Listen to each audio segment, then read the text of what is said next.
So just a real quick, we'll call it a public service announcement. I'm used to getting filmed. Okay. So the design of the knife itself is based on just pure speed. Okay. If you notice, very seldom do I actually do a cut or a slice cut. Okay. Most of what I do is a stab. Right. If you go online, you'll see pictures of people going to the hospital, getting 20 or 30 cuts on them. Okay. So just rub a little ointment on them, put a Band-Aid, and then you're good to go. Okay. You hardly ever see that with anybody that's been stabbed. Okay. So the stabs are a lot more lethal. Okay, because most of the slicing is just surface cuts. Okay, I mean they make a big mess, they bleed a lot. It scares them. If you're looking to intimidate, that's the way to go. Okay, but if you're in in a really when things have gone south, way down south, like in Mindanao. Okay, if you need to stop your target, okay, you're going to need to thrust a little bit. All right. So the knife was actually designed for very rapid deployment, okay, and thrusting. Okay, there's no belly on it. It was never designed to do that. At least not while it's on the outside of the body. Okay, more on that one later. Okay. Because of our quick draw, okay, I either do like pop it in or rock and roll. Okay. M4 versus AK, right? Okay. If you're gonna rock and roll, this is the way to do it. Right here. Okay. I turn my pinky in. Okay, so it catches. That's why the sheath itself doesn't go over the guard. A lot of the sheaths will go over the guard.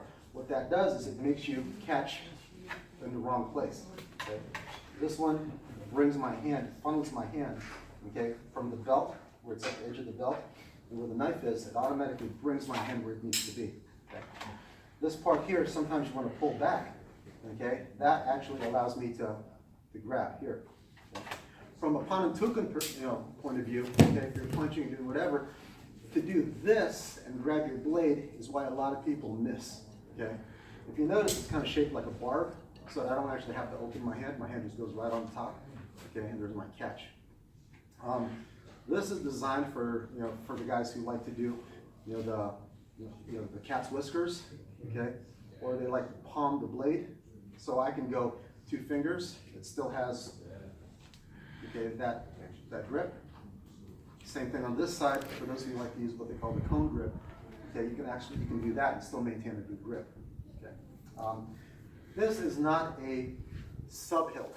Okay, a lot of people think it's a sub hilt, but and I tell everybody more on this. A lot of people think this is a sub hilt, and a lot of people think I should put what do you call it, jimping. Yeah, the jimping on here. Okay, and I use the steel plate, or like the 55-gallon drum analogy. If it was meant to be held in this position and you jam it into a 55-gallon drum, it is going to go in. It was designed to do that.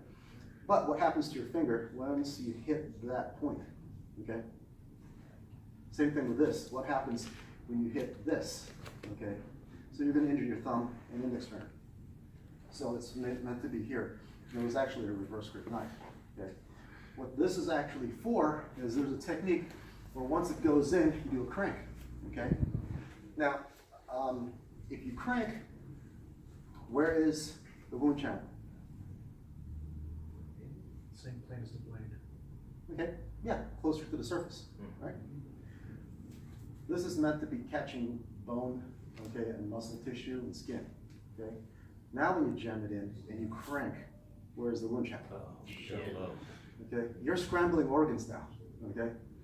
So within this whole template or pattern that we're using, that is basically my concept behind this, is because it will penetrate. Once you penetrate and wedge it between some bones, okay, now it turns into a handle, right? So from here, you can go down with it and come back out. Or you can cut this way with it, okay? This is what that was designed for, is because once it goes in, you crank, okay? You only need one, because after one, you're just cutting air, right? Okay, one crank, and I crank it backwards this way. This catches, this is your fulcrum, this is your lever.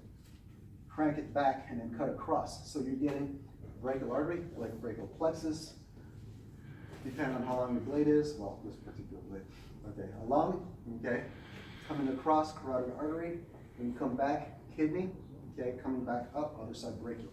So everything is a lethal cut, okay, nothing here is just for the sake of, waving the blade around. So, okay, we got the arteries here, or actually, I prefer to go for tendons, okay, because by clipping a tendon, it takes away his ability to draw blood. Okay, so 1, 2, 3, here's a cut, okay, kidney, brachial artery, and again, this comes through, okay, to recycle. Got it? All right.